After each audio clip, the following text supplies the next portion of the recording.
What happened at Starbucks and LA Fitness, that's daily. That's daily. But I will say, because Starbucks and LA Fitness had the social courage to say that we did something wrong, I'm proud of that. Yes. And I think it will be an avalanche of that. Yeah. It's funny because you said about that, and I was just ready to go to that in the chapter in your book you call Flying While Black, how it happened to you when you was flying first class and you were told, you know, that by a flight attendant, and you talked about that, and also read how you were stopped in your Rolls Royce. I had a Rolls Royce. I actually sold it a month ago.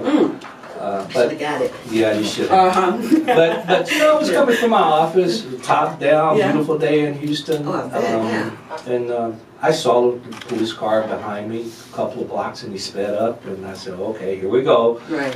He pulled me over, and you know, one of the things I think he wanted to do was embarrass me, because it was a street that a lot of people traveled. Right. And the first thing he asked me is this your car? So there's the assumption, black man, Rolls Royce, top down, can't be his car. Gotta be stolen. You know, and that's the perception. Of course.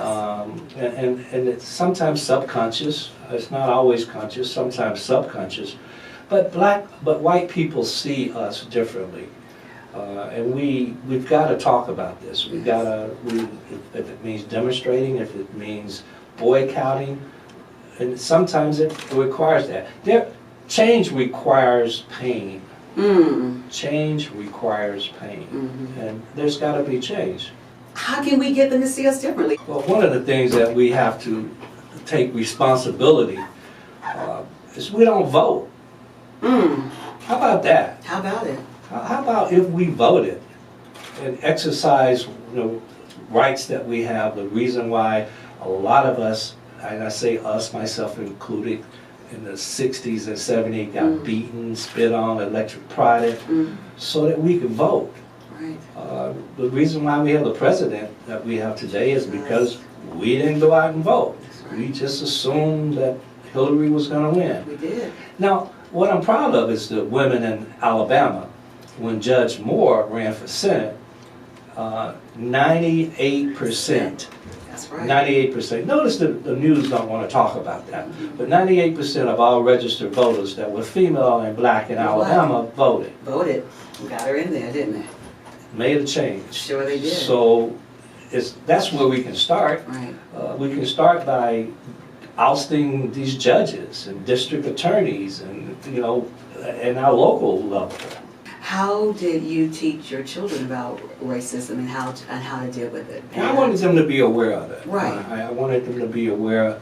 And part of the reason I wrote this book is so that my grandkids could be aware of it. And regardless of how much money you have, come on, when you're black, it doesn't matter. Yeah, because you referenced LeBron James in the book. Yeah. What happened to him? And he said that. Yeah. You know? It doesn't matter. You're still black. In their eyes.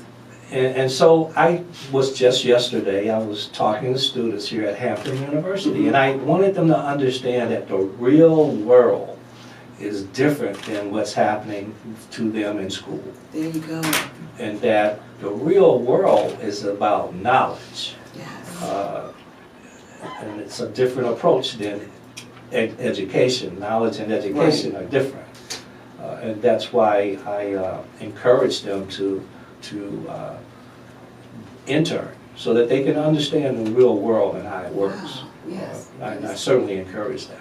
And so what do you want everyone to take away from your book? I want them to take away this word social courage. That I want them to make action, do action. I mean, again, I need you to say it quicker, faster, sooner. That's what I want. I want people to dialogue. I want people to get in a room and say, I'm different. I don't understand you. Right. Let's just have a real conversation about racism or about sexism. Let's talk about colorism. I'm darker. It bothers me. Let's talk about it.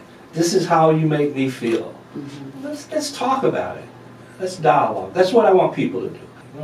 we might have to be arrested. We might, some bad stuff might could happen. Even might could happen to me for speaking out. But I'm willing to take that risk.